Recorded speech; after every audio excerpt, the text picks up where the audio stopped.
Hello everyone, welcome to my channel Tricky and Fun Tech. So today we are going to learn about basic of C programming. As you guys have exams, your exams are coming. So first of all, we are going to start about introduction to C programming. We will learn about this. What is C programming? C is a high level general purpose programming language which is used to develop system software and application software. C एक high level general purpose programming language है जो use की जाती है develop करने के लिए system software और एप्लीकेशन सॉफ्टवेयर। सी लैंग्वेज के पास कुछ फीचर्स ऐसे हैं जो हाई लेवल के हैं। जनरल पर्पस प्रोग्रामिंग लैंग्वेज में हम ये यूज़ करते हैं। It follows a structured programming approach, ये एक स्ट्रक्चर्ड प्रोग्रामिंग अप्रोच को फॉलो करता है which makes programs easy to understand, write and maintain, easy to write and easy to maintain. Uses of C: operating system, Unix, embedded systems, compilers and interpreters, device drivers, game development.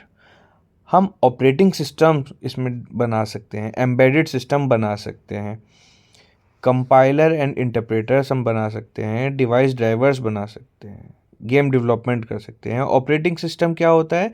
तो आपकी Windows है। आप Windows जब बनाते हैं, जो developers वो सी programming का, सी प्लस प्लस का यूज़ करते हैं। यूनिक्स ऑपरेटिंग सिस्टम बनाने के लिए ही सी प्रोग्रामिंग को डेवलप किया था। किसने किया था? बाय डेनिस रिची ने। अच्छा, इसके बाद यहाँ we have embedded systems. What are embedded systems? Embedded systems are systems which don't use operating system, they use only a small program. Compiler and interpreter translators होते हैं। इसके बाद हम बात करते हैं हिस्ट्री ऑफ सी लैंग्वेज की। History of C language was developed by Dennis Ritchie. C language Dennis Ritchie ने बनाई थी 1972 में। अच्छा, डेनिस रिची से पहले भी डेवलपमेंट होता आ रहा है। तब कौन सी लैंग्वेज थी? उससे पहले थी एल्गोल थी, जो 1960 में बनी थी, इंटरनेशनल ग्रुप ने बनाई थी। फिर BCPL आई थी जो 1967 में बनी थी, मार्टिन रिचर्ड ने बनाई थी।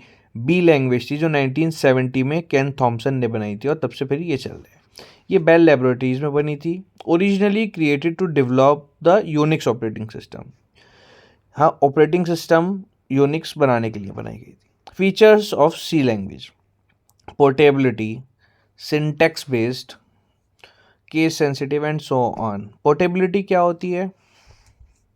पोर्टेबिलिटी मीन्स कि आप सी प्रोग्राम एक बार बना के किसी भी ऐसे सिस्टम में यूज़ कर सकते हो जहाँ पे ऑलरेडी सी कंपाइलर हो। सिंटेक्स बेस्ड, एक सिंटेक्स को फॉलो करते। केस सेंसिटिविटी है कि अगर कोई दो अलग अलग वेरिएबल हैं, एक ए स्मॉल है, एक कैपिटल ए है, तो that means both are different.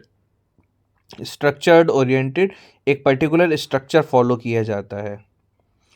Middle level, इस सी प्रोग्रामिंग लैंग्वेज में कुछ फीचर्स मिडिल लेवल के हैं, कुछ फीचर्स हाई लेवल के हैं, कुछ लो लेवल के हैं। Use of pointer variable use करते हैं। प्लेटफॉर्म डिपेंडेंट मीन्स कि अगर किसी दूसरे सिस्टम में सी प्रोग्रामिंग नहीं है, कंपाइलर नहीं है, तो आप उसमें अपना प्रोग्राम रन नहीं कर सकते। आपको प्लेटफॉर्म पे डिपेंडेंट होना पड़ेगा।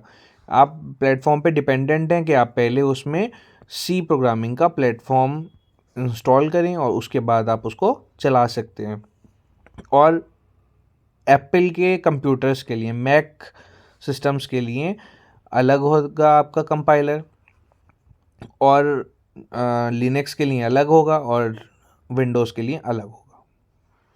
कंपाइलर बेस्ड, ये कंपाइलर बेस्ड है। पूरे प्रोग्राम को एक साथ सिंटेक्स को चेक करते हैं। Compiler based. अभी हम आगे पढ़ेंगे व्हाट आर कंपाइलर। इसके बाद हम देखते हैं मॉड्यूलैरिटी। मॉड्यूलैरिटी मीन्स आप अलग अलग मॉड्यूल्स में अपने प्रोग्राम को डिवाइड कर सकते हैं। फंक्शंस में हम अलग अलग फंक्शंस बनाते हैं, so that is modularity. Fast and efficient, it is fast, it is powerful, simple. Structure of a C program. A C program consists of the following parts. इसमें कुछ पार्ट्स में स्ट्रक्चर होता है सी प्रोग्राम का। Documentation section, जिसमें आप comments लिखते हैं कि ऑथर कौन है, किस चीज़ का प्रोग्राम है, कौन सी डेट को लिखा, ये सब आप डॉक्यूमेंटेशन सेक्शन में आप लिख सकते हैं। प्री प्रोसेसर सेक्शन, इसमें आपकी हेडर फाइल्स और मैक्रोस आती हैं। हेडर फाइल्स आपकी hash include stdio.h, hash include conio.h, ये हमने हेडर फाइल्स पढ़ी हैं। Macros, hash define, hash if, hash else and so on, there are many macros. Then third is global declaration section. Global variable क्या होते हैं? Global variable ऐसे variable होते हैं जो आप मेन के बाहर डिक्लेयर करते हैं। फंक्शन डिक्लेरेशन, आप फंक्शन डिक्लेरेशन करते हैं, ठीक है। मेन फंक्शन, फिर हमारा starting point of the program होता है। फिर फिफ्थ यूज़र डिफाइंड फंक्शन, जिसमें आप फंक्शन डेफिनेशन लिखते हैं। जो आपने फंक्शन बनाया है, डिक्लेयर किया था, उसके आप फंक्शन की बॉडी लिखेंगे आफ्टर द मेन फंक्शन। मैं यहाँ लिख देता हूँ, main function is the starting point of the program where the compilation or execution starts. अब इसके बाद हम देखेंगे कि basic structure of C program. हमने एक प्रोग्राम यहाँ पे लिख दिया है, ठीक है। अब क्या है इस प्रोग्राम में? सबसे पहले डॉक्यूमेंटेशन सेक्शन में हमने क्या लिखा? एक comment, it is a single line comment, a basic C program. Comments भी हम आगे डिस्कस करेंगे, there are two types of comments. फिर उसके बाद हमने लिखा hash include stdio.h, header file हो गई। उसके बाद हम यहाँ पे मैक्रो लिख रहे हैं। हैश डिफाइन हमने लिख दिया, एक वेरिएबल ले लेते हैं मैक्रो, कांस्टेंट वेरिएबल हम डिफाइन करते हैं ऐसे, हैश डिफाइन पाई 3.14। इसके बाद सेमीकोलन नहीं आता हैश डिफाइन जब हम यूज़ करते हैं। नेक्स्ट इंटीजर मेन, हमने इंटीजर मेन यहाँ पे डिक्लेयर किया। इससे पहले हमारा और क्या है कि एक ग्लोबल वेरिएबल बना लेते हैं। एक लोकल वेरिएबल होता है जो हम मेन के अंदर बनाते हैं, जो मेन से पहले ही बना लेते हैं, दैट इज़ ग्लोबल वेरिएबल, जो हमारे पूरे प्रोग्राम में कहीं पे भी एक्सेस हो सकता है। इंटीजर a इक्वल्स टू 10, इसको भी हम आगे देखेंगे। अभी फ़िलहाल हम बेसिक स्ट्रक्चर देख रहे हैं, उसमें आई थी ये चीज़ें, तो हमने ये डिस्कस किया।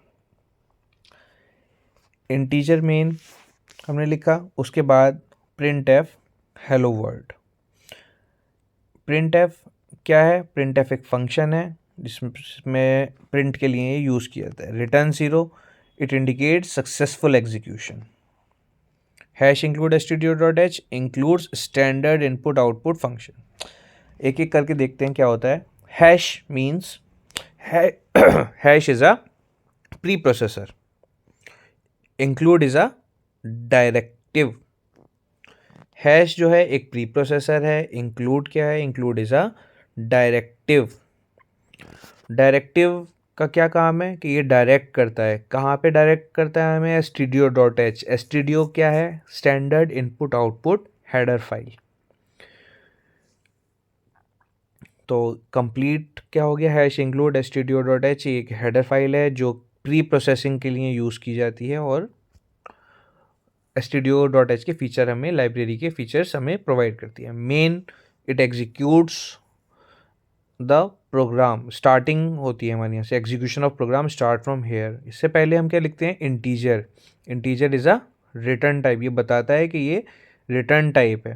तो लास्ट में हम रिटर्न 0 करते हैं। 0 मीन्स इंडिकेट सक्सेसफुल एग्जीक्यूशन।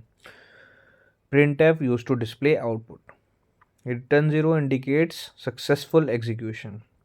अब एक प्रोग्राम कंप्लीट जो हमने अभी देखा ऑलरेडी, ठीक है, ये सेम वही प्रोग्राम है। Hash include stdio.h integer main, आप इसको रन करा के देख सकते हैं ऑनलाइन कंपाइलर में, टर्बो C++ में। मैं एक शॉर्ट वीडियो भी बनाऊंगा जिसमें मैं इसको रन करके दिखाऊंगा और एक्सप्लेन दोबारा करूंगा।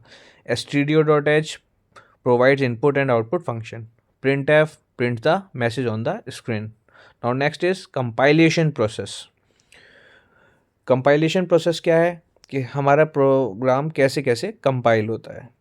The compilation process converts a C program into an executable file. एक executable file में हम अपने प्रोग्राम को कन्वर्ट करते हैं. स्टेप्स क्या हैं? सबसे पहला phase editor, right the source code. हम सोर्स कोड को राइट करते हैं, मतलब हम अपना प्रोग्राम लिखते हैं. कौन कौन से होते हैं सोर्स कोड जहाँ पे आप लिखते हो editors? Right the source code for example editors turbo c++, dev, code block, vs code, online compiler, etc. You can use any of the compiler. Then next is compiler. It checks the syntax error and converts code into object code. Compiler क्या करता है? Check करता है syntax error को, और अगर कोई error आता है तो आप उसको सॉल्व करते हैं. उसके बाद आपका प्रोग्राम कन्वर्ट होता है, जो आपका कन्वर्ट करता है कोड इनटू ऑब्जेक्ट कोड में. Converts the code into object code, ये काम कंपाइलर का है. इसके बाद लिंकर का क्या काम है? ये लिंक करता है लाइब्रेरी फाइल को हमारे प्रोग्राम से. Link required library file. studio.h के अंदर क्या है? printf scanf. तो ये लिंक कर देगा हमारे प्रोग्राम से उसको, तब हमारा प्रोग्राम चलेगा. Executable file, final program is created. Output, program is executed to get output. इससे हमारा प्रोग्राम आउटपुट प्रोड्यूस करता है. फिर इसका क्या फ्लो है? Source code, compiler, linker, executable, output. What is a compiler? Compiler क्या होता है? A compiler is a system software that converts a high level programming language such as C into machine language so that the computer can understand and execute it. Compiler एक system software है जो convert करता है high level programming language को into machine language, जिससे कि computer understand करे और एग्जीक्यूट करे. Okay, thank you guys. I hope you understand everything. So subscribe to my channel, and I will post more videos and shorts also to explain many things to you. Okay, and do subscribe my channel. Thank you.